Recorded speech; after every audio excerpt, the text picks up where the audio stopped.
El esquema rectangular clarifica nuestra visión del árbol.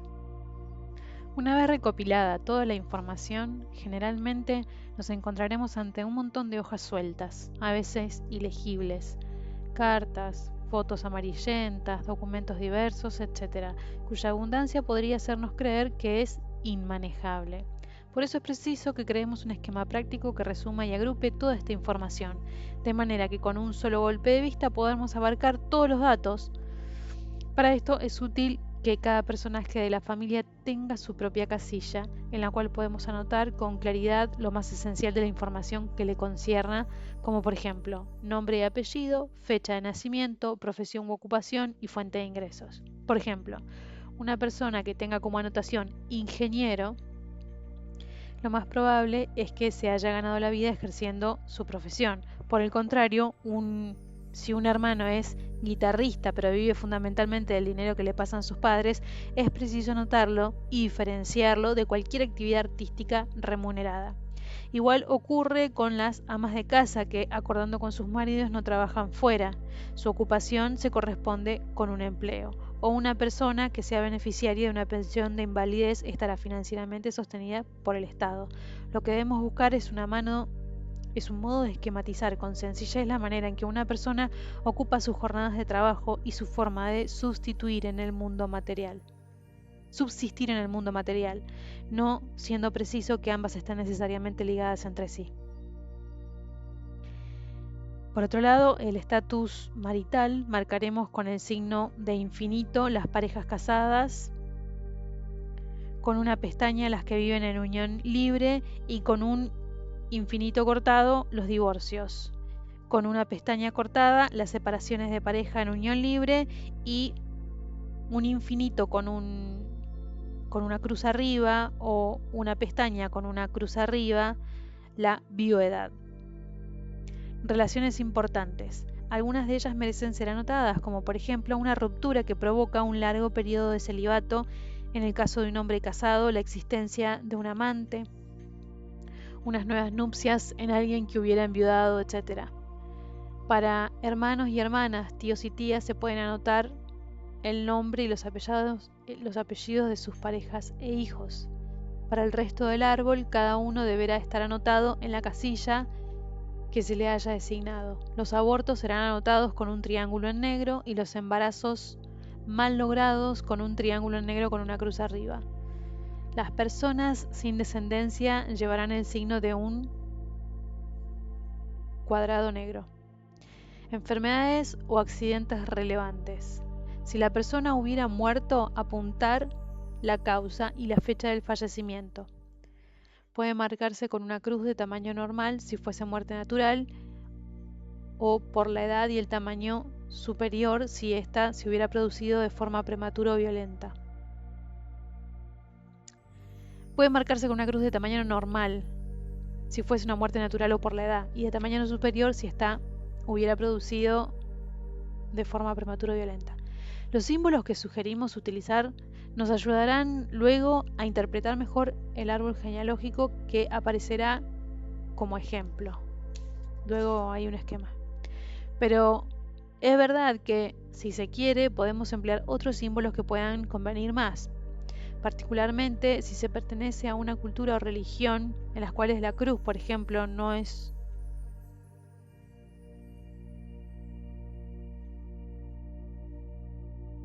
un símbolo pertinente.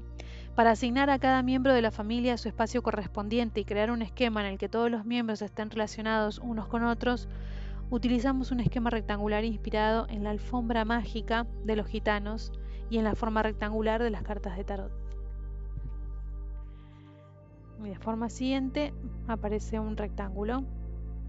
En la base, un rectángulo que ocupa de largo a largo, dice nivel 1, yo y mis hermanos y hermanas. En la parte de arriba el rectángulo está dividido en dos, nivel 2, madre y padre. Y al lado, o sea, madre y padre es como que ocuparían el lugar central, y vertical en las partes más extremas como un pequeño rectángulo, tías y tíos. En el nivel 3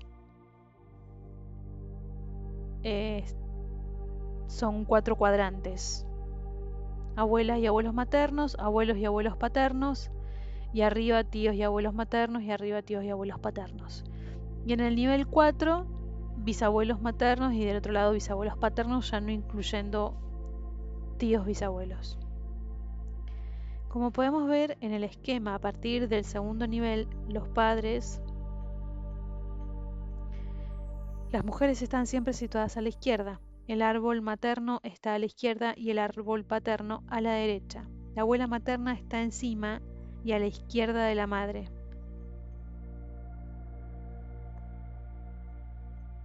La abuela paterna está encima y a la izquierda del padre, etc. Esta disposición representa la orientación especular o el espejo sugerido por el tarot y por otras representaciones religiosas o simbólicas occidentales, que sitúa lo femenino maternal a nuestra izquierda y lo masculino paternal a nuestra derecha.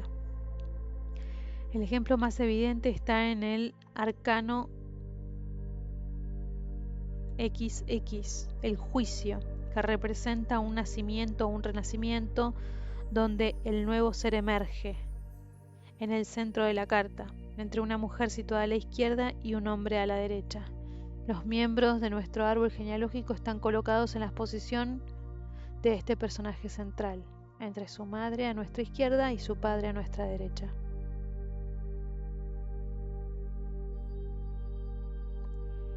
Lo ideal hubiera sido que los hermanos de los abuelos estuvieran situados a su lado, como en el caso de las tías y los tíos, pero por razones prácticas y evidentes hemos tenido que colocar a las tías y a los tíos, a las tías abuelas y los tíos abuelos justo encima de los abuelos. Es posible también trabajar con otro formato de la hoja de papel, donde podríamos crear una pestaña lateral pequeña para cada uno de los abuelos y escribir ahí a sus hermanos. En tal caso, los bisabuelos sí que están directamente sobre los abuelos. Cada generación encuentra su propio lugar en un nivel del rectángulo. Primera generación, nivel 1, mi hermandad y yo, hermanos, hermanas, pero también hermanos, hermanas, hijos adoptados por la familia, embarazos. Pero también hermanastros y hermanastras, hijos adoptados por la familia, embarazos malogrados, abortos, hermanos muertos tras nacer.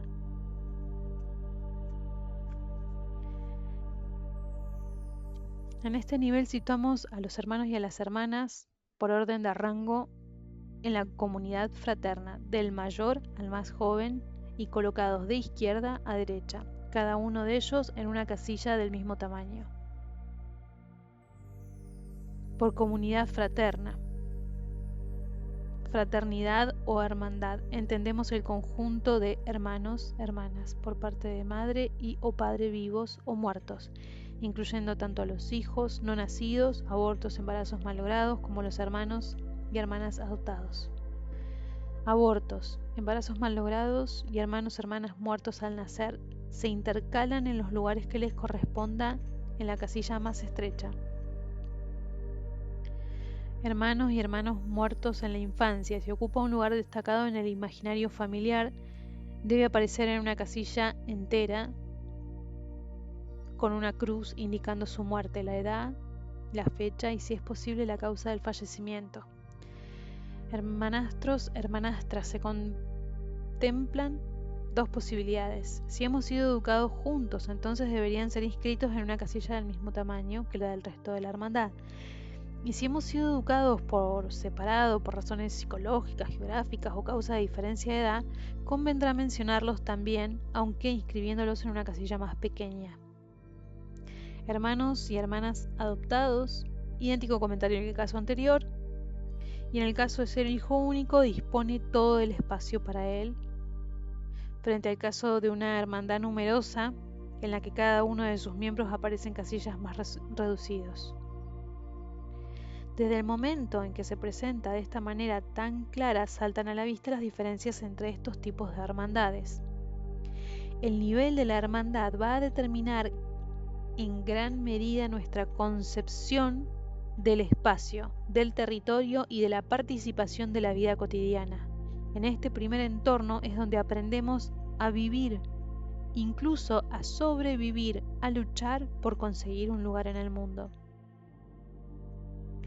Estos árboles genealógicos que veremos y analizaremos como ejemplo más adelante ilustran 4 casos típicos.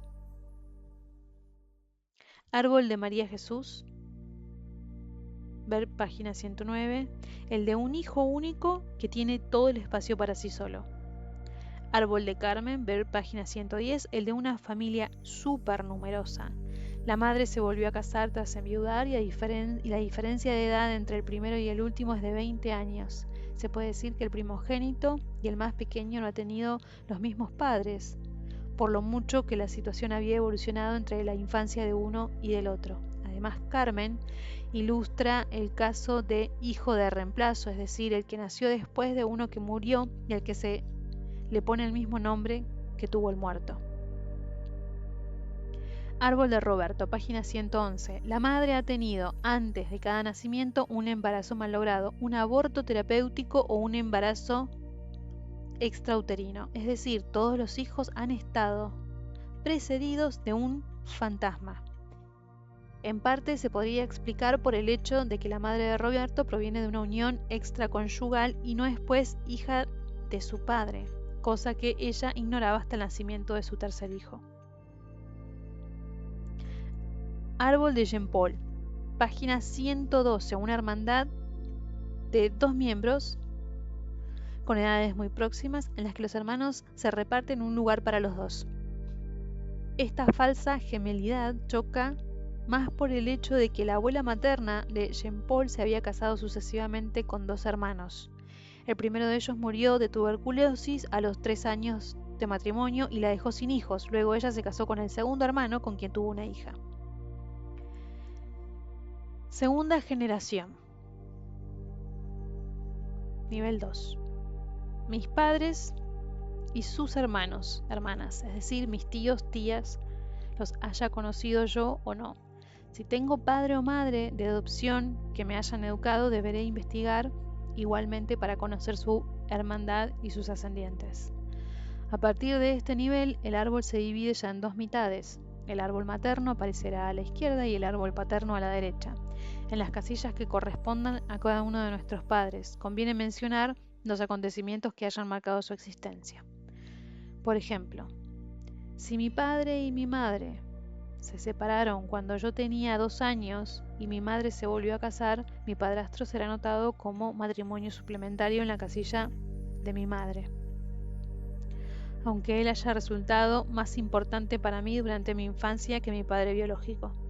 En los casos con 2 padres figurarán la fecha de matrimonio y la de divorcio o separación.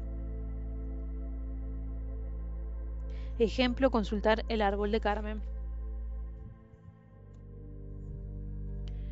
Por el contrario, cuando alguien ha crecido con un padre adoptivo o un padre putativo, pero no ha descubierto hasta mucho después que ese no era su padre biológico, sino alguien a quien tomó por padre, lo mismo da si ocurre con la madre, conviene dividir la casilla con un trozo oblicuo y que dé cuenta de este doble parentesco. Excepcionalmente se podrá hacer lo mismo en la casilla de los abuelos. El padre educador está en el triángulo inferior en contacto con los hijos y el padre biológico en el triángulo superior en contacto con la madre que ha guardado el secreto. Actuaremos de igual manera en el supuesto, bastante más raro, de que exista una madre educadora que no sea la madre biológica. Ejemplo, consultar el árbol de Roberto.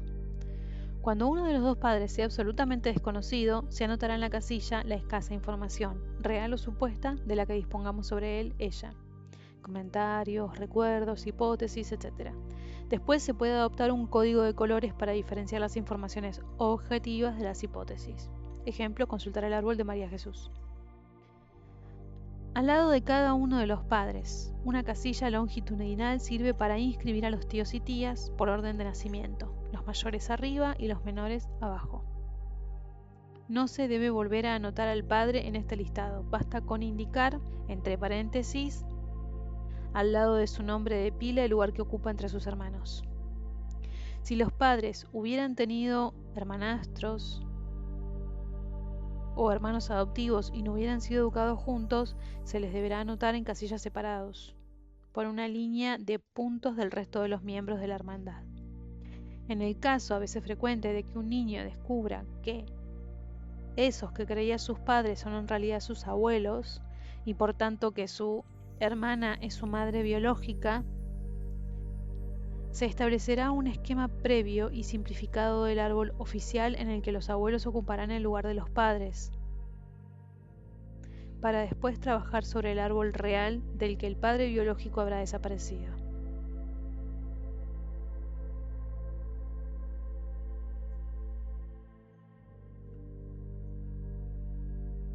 El trabajo consistirá en gran parte en recuperar la información sobre la familia paterna. Ejemplo, consultar el árbol de María Jesús. La sexualidad de mis padres es el acto fundador que me engendró. Como Freud y la totalidad de la ciencia del psicoanálisis han establecido, el complejo de Edipo es la base de toda atracción y es en este nivel precisamente donde se encuentran las claves sexuales y creativas del árbol. Tercera generación, nivel 3. Mis abuelos y su hermandad. Tías, abuelas, tíos, abuelos, incluso aunque yo no los haya conocido. En este nivel nuestros abuelos y la información que hayamos podido recopilar sobre ellos encuentran su lugar.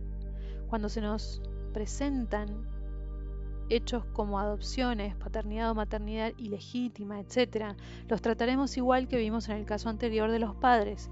Si por razones de claridad preferimos trabajar en la hoja de papel sin pestañas laterales, las tías abuelas y los tíos abuelos irán registrados en un rectángulo situado encima de cada uno de los abuelos. Lo normal es que ahora dispongamos de una información más reducida, pues muchos detalles de la vida de nuestros ancestros se pierden en el tiempo, pero podemos apuntar la fecha y causa de la muerte de los abuelos, si ésta ya ha sucedido. Es muy importante tener una idea de la hermandad de nuestros abuelos, porque nos permite imaginarlo en el contexto de su propia infancia y por lo tanto comprender mejor los lazos afectivos que mantenían con nuestros padres. Con los abuelos abordamos la clave emocional de nuestro árbol genealógico. El árbol de Jean Paul, en la página 112, ilustra el caso de la abuela que, habiendo enviudado, se vuelve a casar con su propio cuñado. El árbol de María Jesús, el caso de abuelos, en su caso las dos parejas de abuelos que son primos hermanos. Cuarta generación, nivel 4. Mis bisabuelos, incluyendo en medio en el que vivieron, la región o el país de origen. Es bastante frecuente que se disponga de muy poca información sobre los bisabuelos. Sin embargo, es deseable anotar al menos algunos datos en los siguientes casos. Si no hemos podido encontrar sus nombres propios u otros hechos biográficos significativos, no está mal incluir algún elemento cultural, social o ideológico relevante sobre sus vidas, como origen social, religión, hechos históricos vividos, etc. En ciertos casos, en los que por el contrario dispongamos de una abundante información que nos permita reconstruir la historia de sus vidas, podremos evaluar la forma en que las circunstancias sociales históricas y culturales de la época, así como la moral o las convicciones de vigor de esta rama de la familia, han podido forjar el destino de estos antepasados nuestros y de sus descendientes. Si no tuviéramos absolutamente ninguna idea sobre quién fue tal o cual antepasado, se puede dejar la casilla en blanco o bien poner un signo de interrogación. Aunque nos creamos muy desligados de las creencias y valores de nuestros antepasados, incluso si la distancia en el tiempo hubiera provocado que sean casi un desconocido para nosotros, tenemos que ser conscientes de que sus ideas, su sentido de la moral y su ideología continúan actuando sobre nosotros mucho más de lo que podemos pensar a priori.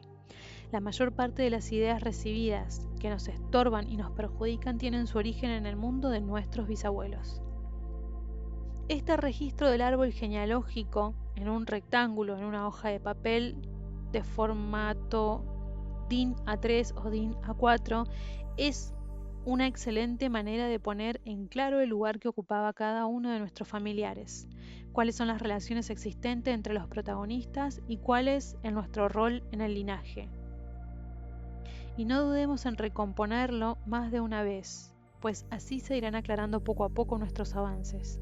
Asimismo, podemos crear varios árboles, con un mayor o menor detalle. Por ejemplo, uno que haga solo un seguimiento de los nombres propios y de las fechas respectivas de nacimiento, matrimonio y muerte, al que además se puedan ir añadiendo paulatinamente otras capas de información. Fechas detalladas de ciertos acontecimientos, profesiones, enfermedades, accidentes, éxitos, etc. Y entonces tendremos ocasión de resaltar elementos diferenciantes según el aspecto que elijamos.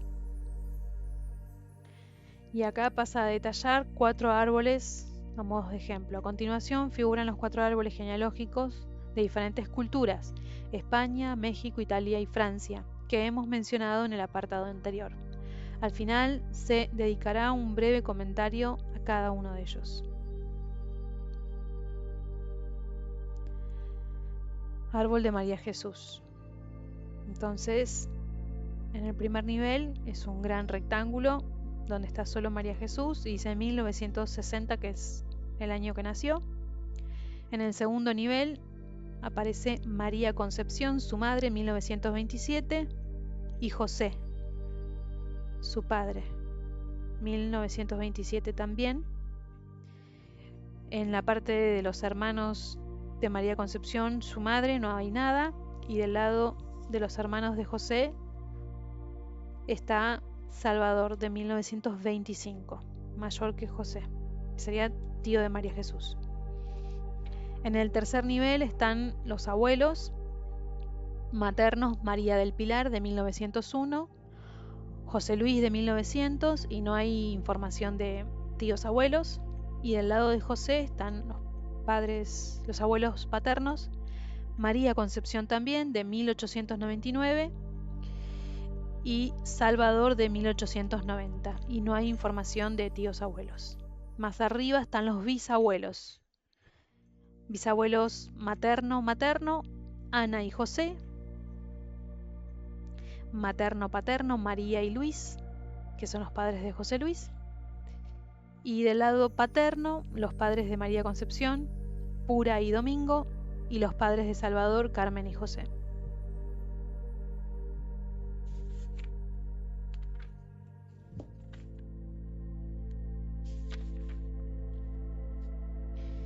María Jesús, árbol 1. Vino a consultar habiendo cumplido ya los 40 años, ha vivido siempre con sus padres y declara tener la impresión de no vivir su vida. Jamás ha tenido relaciones sexuales, no me extraña con todos esos nombres bíblicos. El estudio del árbol pone en evidencia una fuerte preponderancia de la religión católica en la atribución de nombres propios, que son todos variantes que giran en torno a la genealogía de Cristo, salvo la bisabuela Ana, llamada como la madre de la Virgen María. Las mujeres del árbol llevan un nombre representando a María. Los nombres masculinos, salvo Luis, remiten a Dios Padre, Domingo, a Cristo, Salvador o a José. En concreto, el padre de la consultante se llama así y ocupa el segundo lugar de su hermandad. El hermano mayor se llama precisamente Salvador. Además, este árbol presenta un fuerte componente endogámico, puesto que las dos parejas de abuelos son primos hermanos. José y Luis son hermanos y Pura y José también.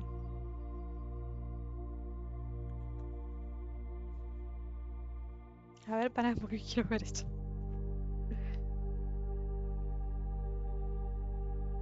Además, este árbol presenta un fuerte componente endogámico, puesto que las dos parejas de abuelos son primos hermanos.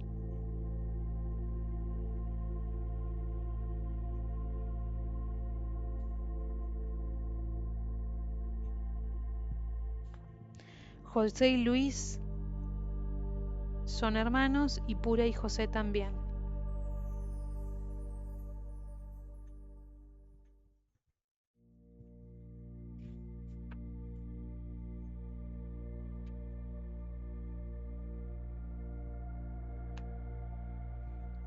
Bien. El estudio de todos estos elementos confirma la sensación de encarcelamiento de María Jesús, sobre quien, al ser hija única, recaen todas las ambiciones del árbol en el sentido de crear un niño perfecto, es decir, al Cristo.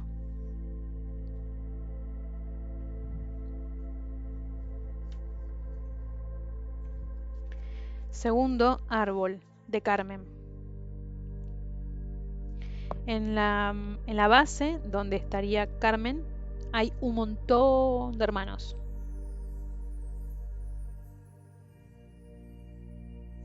Arrancando de la izquierda está Carmen, marcada con una cruz, María Paz, Juan, Antonio, Ana, Rocío, marcados con un color más oscuro, Héctor,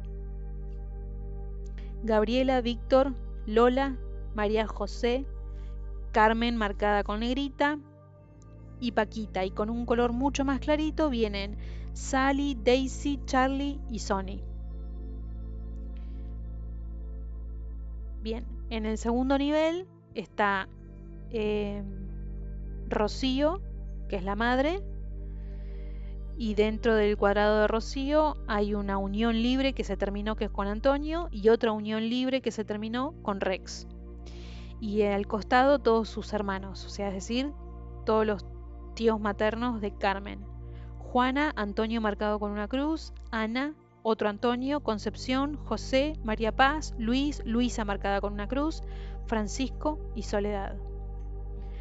Luis y Luisa, que está marcada con una cruz, tienen un simbolito que los une.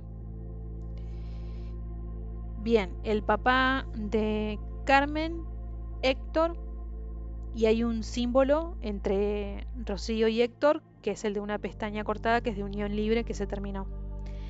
Y dentro de todos los hermanos de Héctor, que el papá de Carmen, o sea, los tíos paternos de Carmen, dice Salvador, Gabriel, José, Carmen, Jesús, María Ana, Rosa marcada con una cruz, Emanuel marcado con una cruz, Dolores, Rosa, Víctor, y 4 triángulos marcados en negro. Es decir, 4 no nacidos o abortos. En el tercer nivel de los abuelos, del lado materno, o sea, abuelos maternos, aparecen María Paz y Antonio, marcados con el infinito de que fue un matrimonio y cortado. Y por el lado de los abuelos paternos están Rosa y Fernando, marcados con una pestaña de unión libre cortado que se terminó, y más abajo, dentro del cuadrante de Rosa, dice Salvador, marcado con una pestaña de unión libre y cortado, como una relación que se terminó. Dentro de los tíos abuelos no aparece nadie, es información que se desconoce, y dentro de los bisabuelos toda información que se desconoce. Carmen, árbol 2. Es una mujer de una energía muy notable, una verdadera amazona que dejó México por los Estados Unidos, donde con el tiempo pasó de ser una inmigrante ilegal a dirigir con autoridad una empresa de transportes. Ella se queja, sin embargo, de una profunda falta de confianza en sí misma y sueña con eclosionar. El estudio de su árbol revela la escasez de espacio que tuvo para desarrollarse durante su infancia en medio de una hermandad supernumeraria en la que ella vino a reemplazar a una muerta, siendo educada por una hermana 12 años mayor que la maltrataba y creciendo con la envidia inconsciente de la suerte de los hombres, con derecho a hacer lo que quieren y teniendo plena libertad. El árbol estaba en efecto marcado por la ausencia de los padres, los varones, quienes, simples progenitores sin conciencia, desaparecían dejando a las madres encargadas de los hijos que ellos les engendraban. 3 hombres se sucedieron en la vida de Rocío, madre de Carmen, y los 3 habían finalmente desertado del domicilio conyugal. Para Carmen, su trabajo consistía en revalorizar su feminidad y salir de ese destino de madre ponedora, sacrificada, que caracterizó a las mujeres de su árbol, para evitar virilizarse en exceso y que tiende a avivar su infravaloración.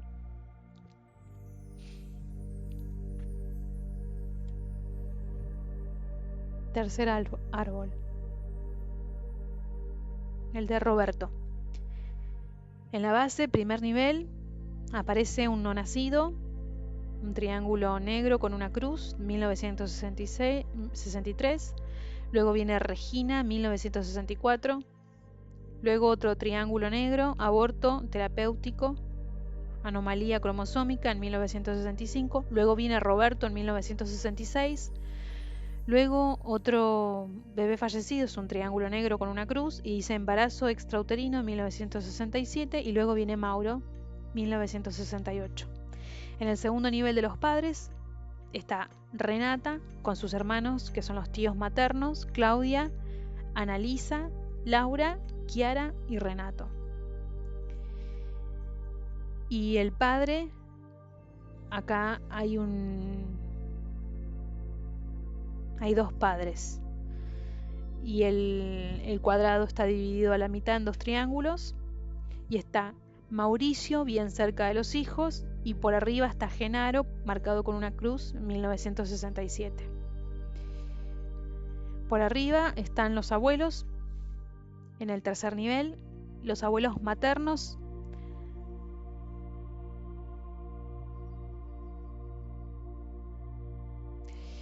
Del lado materno está Gemma, casada con Domenico, y el abuelo materno se desconoce. Y del lado paterno se ve que hay dos matrimonios.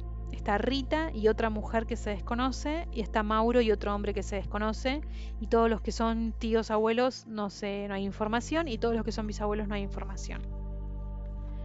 Árbol de Roberto. Es un terapeuta ya establecido que acude a estudiar su árbol para complementar la larga evolución que le permitió salir de sus impulsos de muerte y que lo llevó a ejercer la profesión de terapeuta. El trabajo sobre el árbol le permitirá hacer de vínculo entre los dramas que afectan a cada generación. Por una parte, Renata, su madre, era hija de padre desconocido, es decir, de una unión prematrimonial o de una violación. El secreto continúa y la identidad del padre permanece siendo desconocida. Ella fue adoptada siendo todavía un bebé por el marido de la abuela de Roberto.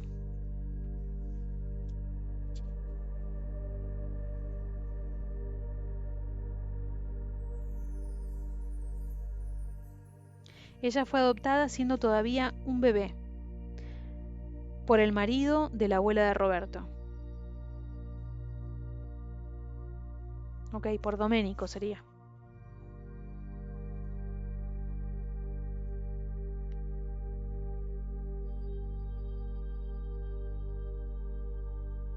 Padre de los siguientes 5 hijos que hubo en el matrimonio. Renata, al igual que su madre, Gemma, se quedó encinta 6 veces, pero cada hijo vivo estaba precedido por uno muerto. Un aborto involuntario en el caso de Regina, la mayor, un aborto terapéutico en el caso de Roberto y un embarazo extrauterino en el de Mauro, el hijo menor. Además, Roberto descubrió demasiado tarde que el marido, Maurizio, de su madre, era en realidad impotente y que todos los hijos eran producto de una relación extraconyugal de Renata con un cura, Genaro.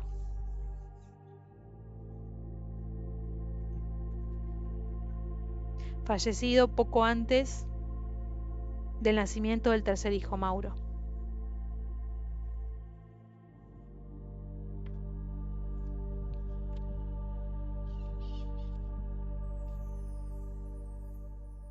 Bueno, asumimos que este era el italiano. Árbol de Jean Paul. En el primer nivel está dividido en dos. Está Jean Paul de 1954 y Jean-Pierre de 1955. Sus padres, Pierrette Simone Adele de 1931, y en la parte de los hermanos, tíos maternos, hay un triángulo negro con una cruz que dice 1930, es decir, un nacido y un fallecido. En el caso del padre, Marcel Jean-Paul, de 1925, y sus hermanos son Yvette, Jean, Robert y Annie. En el tercer nivel de los abuelos maternos está Eva, de 1899, casada y divorciada con Pierre, que vivió entre 1925 y 1928. Enviudada. Casada y enviudada de Pierre. Y luego se casa con Paul, que vive desde 1897 hasta 1929. Los abuelos paternos son Paulette y Marcel. Paulette la abuela y Marcel el abuelo paterno. En el caso de tíos abuelos hay solo tíos abuelos maternos.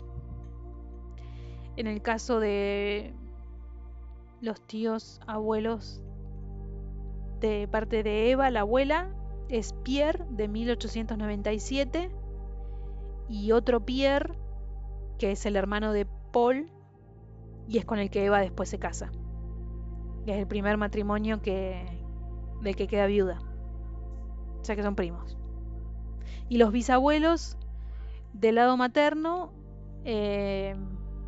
los padres de Eva son Simón y Víctor, los padres de Paul, Adèle y Honore. Y del lado paterno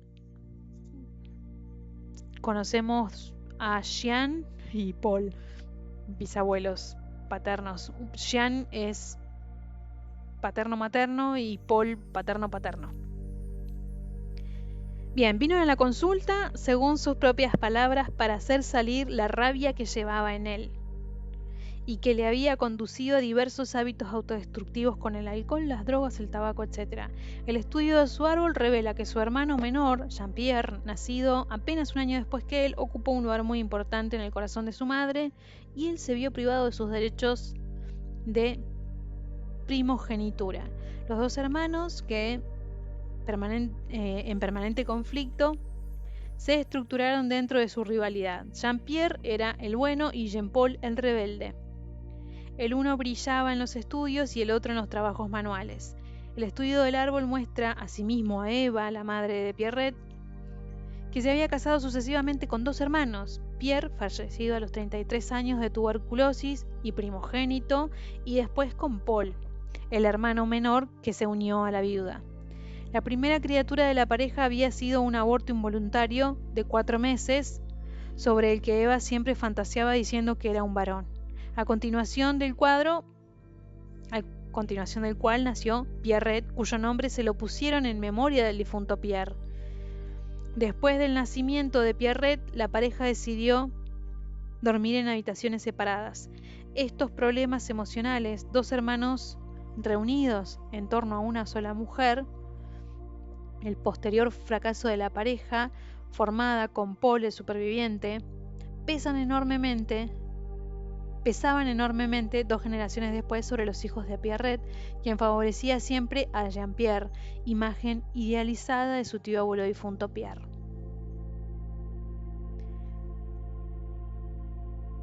Bien, tu propio árbol, una vez completado, se asemejará a este, y hace todo un esquema de cómo deberíamos llenar nuestro árbol. Ejercicio 5. Presentar el árbol a otra persona. La conversación metagenealógica. Comienza construyendo el esquema rectangular de tu árbol a solas, en calma. Una vez que hayas obtenido un nivel de anotaciones lo más completo y claro posible, pide a una persona de tu confianza que te sirva de testigo. Esta persona deberá escucharte atentamente sin hacer ningún tipo de comentario y en una actitud neutra mientras tú durante 20-30 minutos le presentas tu árbol genealógico, rellenando delante de ella la página de papel en blanco con el esquema rectangular.